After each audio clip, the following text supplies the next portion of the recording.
It's a country whose history goes beyond old Europe to the age of the earliest ocean explorers. The nation of Malta is made up of 3 islands in the Mediterranean Sea: Gozo, Comino, and Malta. And we'll explore the main island on this episode of Life on the Water.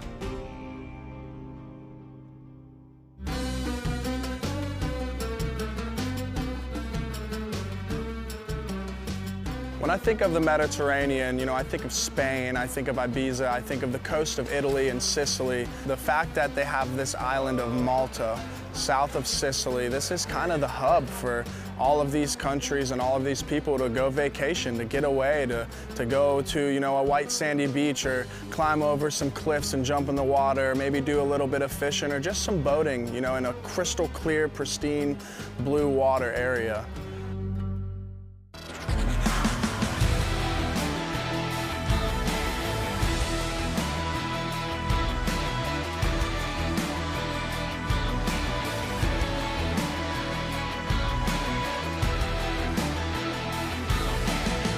West Marine's Life on the Water, presented by Costa Custom Boats. Traveling to a new country where the sun shines bright the majority of days of the year means bringing the right clothing, something comfortable and lightweight that protects from harmful UV rays. That's why Brandon made a trip to West Marine before leaving the States.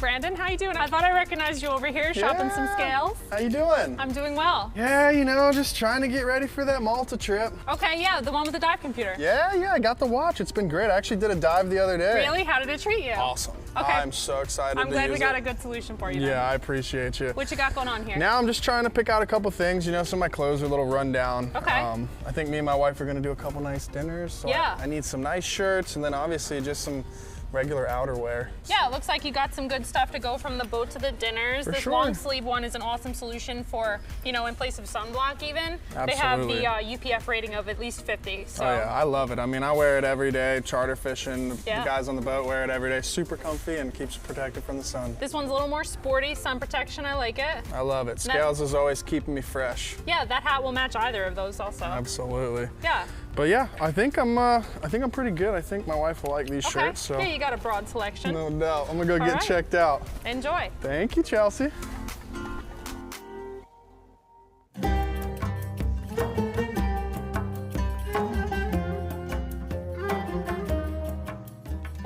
The clear waters in this part of the Mediterranean have drawn freedivers from all over the world. And there are many in Malta who incorporate spearfishing into their weekly outings. Andre and Francesca Vincenti are both expert freedivers. And today they're taking Brandon out to St. Paul's Bay. All right, it's a nice day. We're going to St. Paul Islands. It's like on the opposite side of this bay. Let's go. St. Paul Islands, it holds like sea breams, maybe small groupers as well. Cool, well, let's do it. Is called St. Paul's Islands because it's where the Apostle St. Paul was shipwrecked in 60 AD. In fact, that's actually documented in the Bible as well. And thanks to St. Paul, it's a great area for spearfishing as well. You are safe to go in the sea. The engine is off. Well, I started freediving back when I was 16. During this time of year, best season for us in the Mediterranean, where the sea temperature rises. Fish also comes to 20 meters, 25 meters, so it's like easier for us to catch like dentex, for example, amberjacks, and so on. This one will be yours. Okay. Go.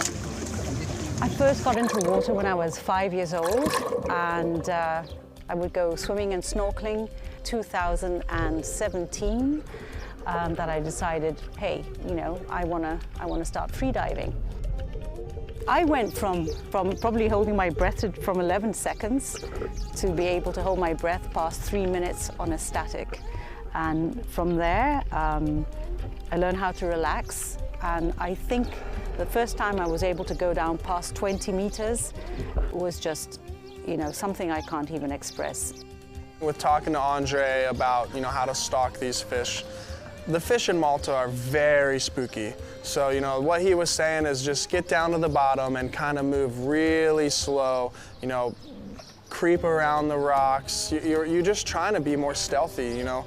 These fish are gonna feel you, they're gonna see you, and the quieter and slower you can move, the better your chances are at getting a clean shot on a fish.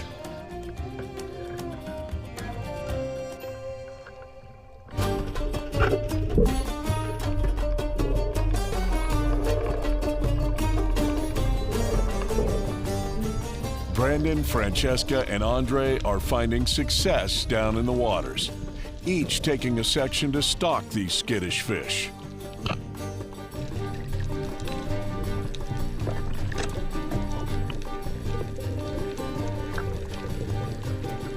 What do you think? I think it was amazing. Most of these fish, you know, you really gotta go down, kind of sneak up on them, crawl along the bottom, and hopefully they give you and present you with a good shot. They're more wary and they're a bigger challenge for us to catch these big fish. Yeah, more rewarding though. A bigger challenge is more rewarding. Bigger reward, bigger challenge. Yeah, bigger challenge, bigger reward. Yeah. Good. Thank you guys. That was epic. Thank you, Francesca. Thank you. Yeah, that was beautiful. Well done. West Marine's Life on the Water, presented by Costa Custom Boats, is brought to you by West Marine. Know more, get more, boat more. Costa Custom Boats. Pelican Kayaks. Smith's Knives, the Edge Experts. OmniSense Systems, dominate the night. And by Tailwalker, the premier Florida Keys fishing experience. An important part of maintaining the coastal waterways in Malta is to study and protect the sea life that inhabit it. At the Chirkawa Marine Park, Martina Kutayar is spending countless hours on this impactful work alongside her dedicated team. The water is a bit choppy, so we won't go to Paradise where we went last week. We'll stick to Susie's pool over here. We'll do the back wall and maybe part of the floor. We'll have the GPS with us. So we're taking photos underwater, and they are building 3D models of the reef that we have underwater. As Nature Trust and also as the MTA, education and raising awareness is an important pillar of achieving success in such an industry. The marine life has been improving a lot. What we're seeing in numbers from a scientific point of view is also noticeable to divers that have been coming here for a number of years. We do get good feedback from fishermen that fish just outside of the zone. So whatever we're protecting here ultimately needs to move out of the marine park to avoid maybe competition with other species. So that definitely makes a difference and makes the hard work worthwhile.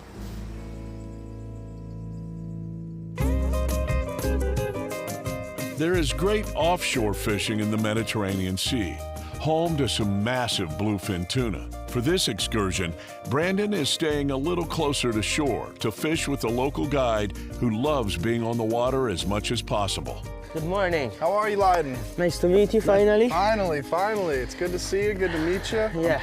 Happy to be here, buddy. Wanna start heading out? Yeah, let's hop on the boat, untie, and roll on out. Knowing that Brandon likes fishing, of course, I had to introduce him to one of the most enterprising upcoming offshore fishermen on the Maltese Islands, and that is Leiden. And Leiden is only 19 years old, and yet the experience he has and the business he's already set up is just out of this world. As you can see, the jig is wide. So when you jig, it needs to be slow jigs, very, very slow jigs. The bottom is full.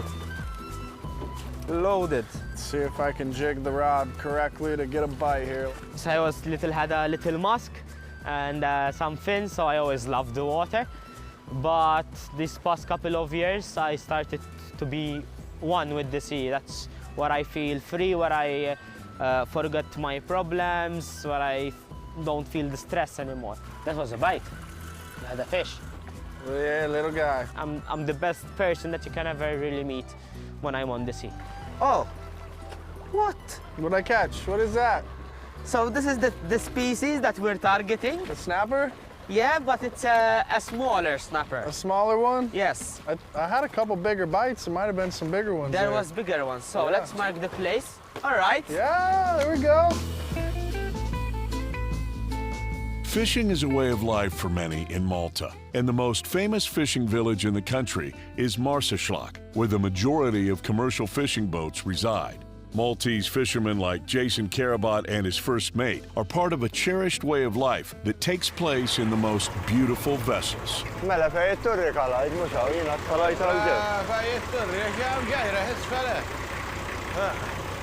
Konna mmorru ma' missieri, konna żgħar u bajna telaj dan ix-xogħol ta' sajd s'issa. Jiġifieri jenna meta konna żgħar, għax missieri kien sajjied, in-nannu kien sajjied u l-bużnannu kien ukoll u bajna għaddejjej b'da-xogħol. Jo għad jintafaħ il-baħar ġaj żarwa, ċaqli għad taruha.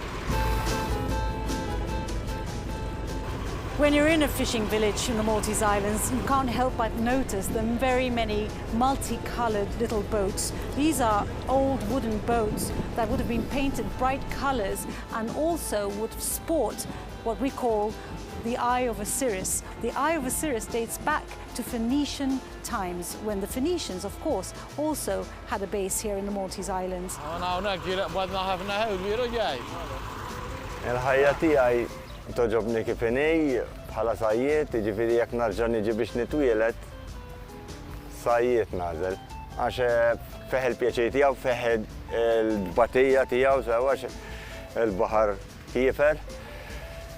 Però nippreferih ħafna. U ġifieri noqgħod ġa villaġġ tas-sajd, ma nbidlu ma' xejn.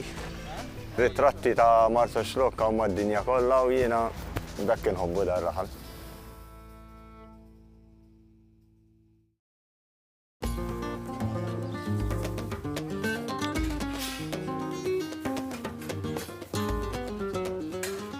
The Sunday fish market in the Maltese village of Marsaxlokk opens at 6:30 in the morning. The street lined with merchants ready for a busy day. And it's where our Luso fisherman Jason Karabat sets up a stall along with his mother Justine to sell their daily catch. One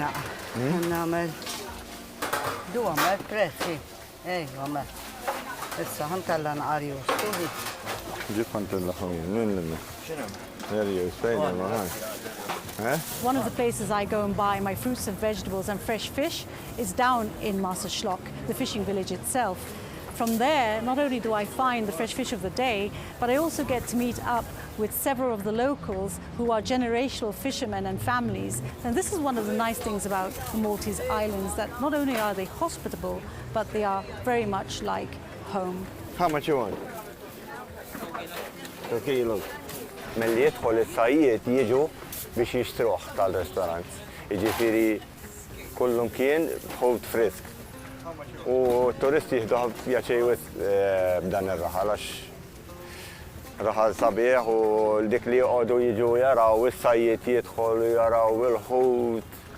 The freshest catch from the ocean keeps this market thriving with activity and continues a way of life that will be passed down to future generations of Luso fishermen.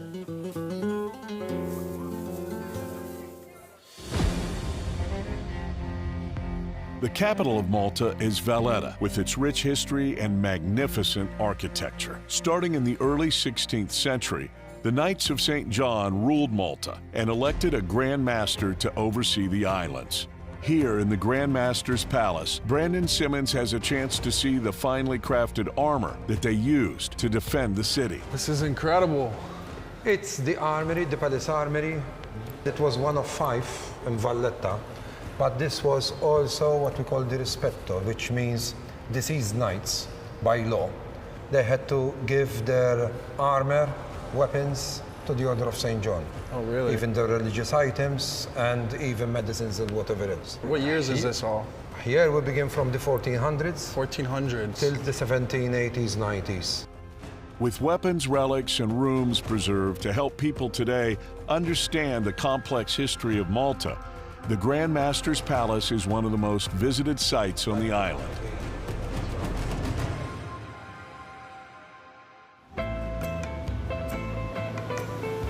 One of my favorite things is seeing somebody's face light up when they see Malta and all it has to offer for the first time. One of the things you can be sure of if you go out to eat in any restaurant here, especially in traditional Maltese restaurants, is the size of the portions of the food on the plate. The portions are farmer portions. Fresh seafood dishes are prepared at many restaurants such as Ir Rizu, where people have been enjoying the fine food for almost 40 years. Blending traditional and modern recipes, these Maltese chefs take pride in providing Brandon and his friends a feast they will remember for a long time.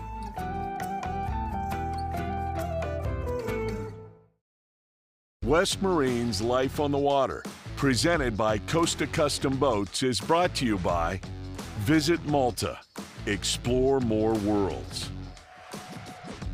Scales, every degree of water. Costa Sunglasses, see what's out there. Waypoint TV, the destination for outdoor entertainment. Ameritrail, load, launch, relax. And by BioEsk, Pro Solutions.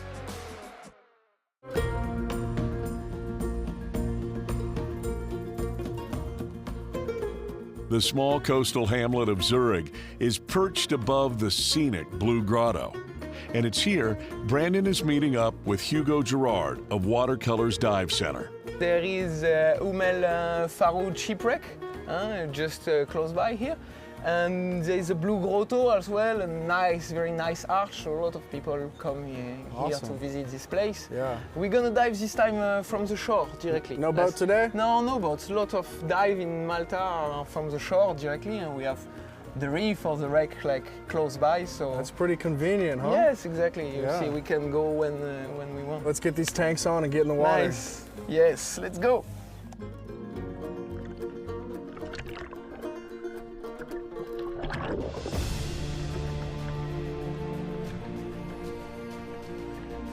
Back in 1998, this large ship called the El Faroud was purposely sunk, or scuttled as they call it, into the relatively shallow waters near the shore to form an artificial reef.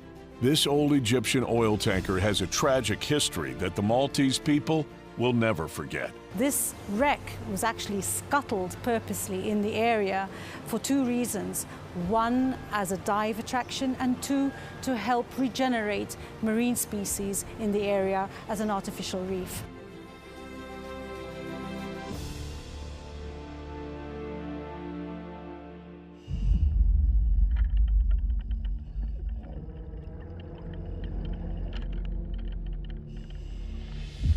The Faroud itself, it was an unfortunate story actually, because was in the dry docks being repaired, and an explosion occurred in 1988 and a number of people died.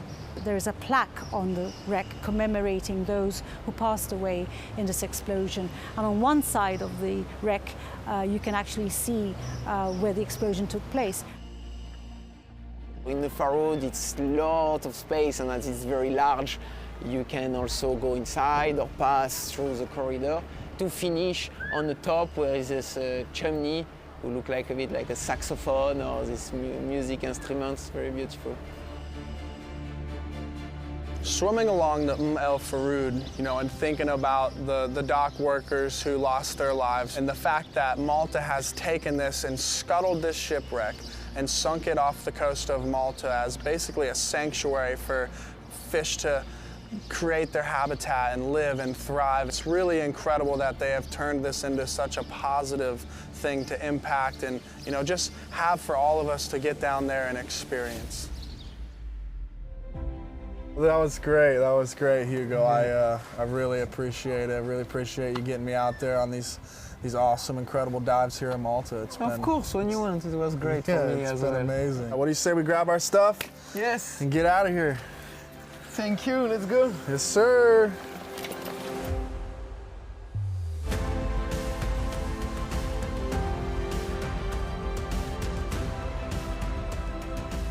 The magic of Malta is impossible to deny, and this trip leaves a lasting impression on Brandon Simmons, a rich landscape that has withstood the passage of time and holds the stories of so many people who are passionate about their life in these beautiful, clear waters.